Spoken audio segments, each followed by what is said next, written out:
When it comes to carry guns, everybody has an opinion, a preference, and a good reason for it. However, best is to see all the options first, to maybe also test a little, and then to decide. Even after the decision is made, you should keep an open mind, as sometimes new information comes along that might change your mind, or there might be new developments that completely change the picture. Before we come to the list of the guns that should be at least considered as a carry gun, there is one point to be made. As there are also revolvers on this list, you might want to know why such an old school gun might still be a viable choice. The reason for it is simple. The biggest advantage of the semi-automatic is the capacity, but most often, you do not need that many rounds. However, what you always need is a reliable gun that is so simple to use that you cannot do anything wrong even under the stress of a self-defense encounter.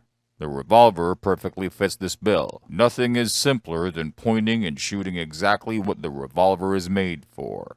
And with less moving parts, there is just less to go wrong. So, when push comes to shove, you can be sure that you can use it, and that it does go boom when you pull that trigger. And if not, just pull the trigger again. For a semi-automatic, if it does not shoot when pulling the trigger, it is rocking the slide first before you can do anything else, which goes against your instinct to pull the trigger just one more time. When it comes to the question of capacity itself, you might also not want to forget that many revolver cartridges are way more powerful than what a semi-automatic has to offer. At the same time, they are still very controllable even with a stronger round. That means that you potentially need fewer hits on target to do the job. With that being said, let's turn our attention to the guns itself. And do not worry, there are autoloaders on this list as well. Number 10. Ruger LCR. The Ruger LCR is the carry revolver for the masses. It is small, light, very affordable, and packs quite a punch. You can get it for a variety of calibers. The most common one is 38 Special plus P, which is quite good, but not good enough for many shooters. If you want more, you can have it in 357 Magnum. However, with these, you get only 5 rounds in the cylinder. Go for the 327 Federal Magnum, and you get 6 rounds with enough punch that makes a 9mm pale in comparison. The revolver is very popular, and you can get it in different variants. It usually comes without an external hammer, but as the LCRX, you can also get it with one. It comes with a short or a 3-inch barrel. In the end, it just depends on the level of power, size, and weight that you want. Number 9. Smith & Wesson JFrame. There is a saying that goes like this. Guys talk about 1911s while they shoot Glocks and carry a JFrame. The 1911s are powerful pistols with a good reputation. Glocks are just the Wonder 9s with a high capacity, but the JFrame brings the 357 Magnum along. This cartridge was once considered so strong that only the insane would opt to shoot it. In fact, when measured in energy foot-pounds, it can easily double what your 9mm brings to the table. Sure, in a small revolver with its short barrel, even the 357 Magnum gives up some performance, but it is still far upwards of what a 9mm can ever hope to achieve. So, if you want, follow the herd and jump on the 9mm train. If you are serious about taking down an attacker with one shot in more than 90% of the cases, the 357 Magnum is your way to go. And to this, the simple handling of the gun so that you cannot forget, for example, to disengage the safety in the heat of the battle, and you have a keeper.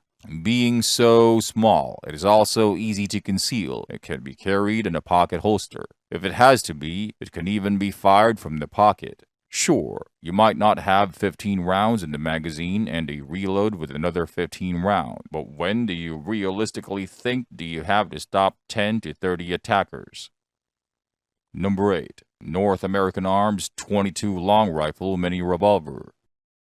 On the other end of the spectrum is the small is not enough brigade. Here, the gun must be so small that smaller is impossible.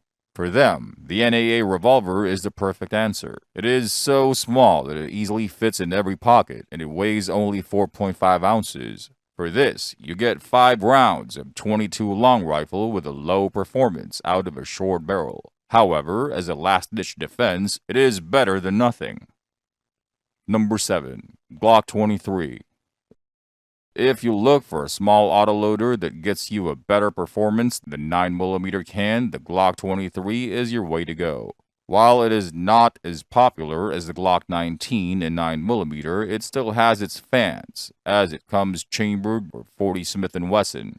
This might not be a powerhouse like a 357 Magnum, but is a level better than the standard 9mm. You get a capacity of 14 rounds in a gun that is light and small enough to be carried every day the whole day.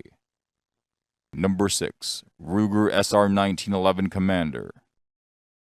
The 1911 design from legendary John Browning is by now more than 110 years old, and still one of the most popular pistols out there. This alone says a lot about it. It is reliable enough, easy enough to shoot, easy to control, and just a beauty. There are many who prefer this over the plastic guns, and Ruger has aimed at that segment of the market with the SR 1911 Commander. Chambered in the good old 45 ACP, it is all what American autoloaders are about. In the Commander size, it is just right to carry, and its weight soaks up the recoil force of the 45 ACP quite well. Number 5. Ruger LCP-2. The Ruger LCP-2 is one of the stars when it comes to very small guns chambered in 380 ACP. The fame started with the LCP, and the LCP-2 improved on everything where the LCP was lacking. This gun is just tiny and thereby super easy to conceal. It is also very lightweight, helped by the few rounds of a light cartridge. It is inexpensive, and when you carry it, you can almost forget that it is there. While the 380 ACP is not necessarily known for a stellar performance, that is the compromise you have to accept when you go that small, and it does the job well enough when called upon. Number 4. Glock 43. Size does matter, and in the area of handguns for carry, there are two sizes to be considered. There is the gun where smaller is better, and the caliber where bigger is better. However, a bigger caliber necessitates a bigger gun, so somewhere there must be the one spot where the smaller pistol meets the caliber. Now, while you might want to argue if 9mm is the best caliber, it clearly beats 380 ACP, and if you do not want to get bigger with your guns, you have to accept limits on the cartridge. So accepting the size of the 9mm for the caliber, it is time to bring up the Glock 43 for the size of the pistol shooting it. Here you get a round for grown-ups in a gun that is small enough to be easily concealed and shot acceptably accurate. As a true Glock, it is so reliable that it borders being boring, while at the same time it is so simple to use that the absence of controls make it almost ugly.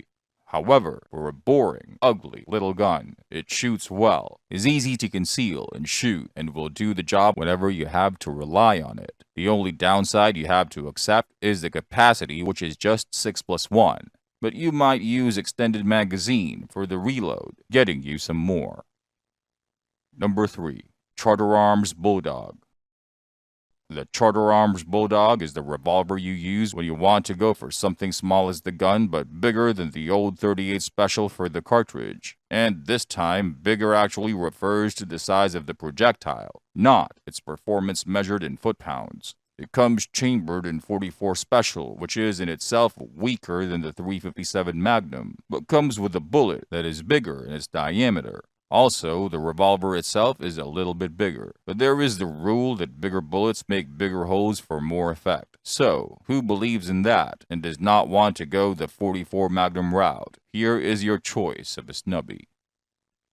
Number 2. Smith & Wesson Model 629. If you do look for something that can even dwarf a 357 Magnum, not only in size but also in its level of power, the Model 629 might be exactly what you are looking for. It shoots 44 Magnum with all the punch it delivers on the target and all the pain it causes your wrist. This might be a number too much for many shooters, but there are always those who can and want to take this punishment in return for being able to dish it out really hard.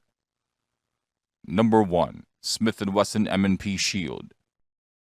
The M&P Shield from Smith & Wesson single-handedly created a new class of handguns.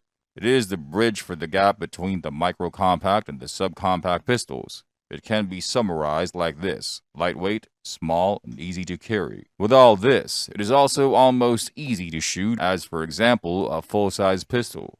You can also get it in cartridges that do some damage, not only 9mm, but also 40 Smith & Wesson or even 45 ACP. That gives you a lot of choices. There you have it, guys, some of the best you can get when it comes to carry guns. If you think we forgot one here, let us know in the comments. And if you carry one of our picks, tell us in the comments how it works out for you.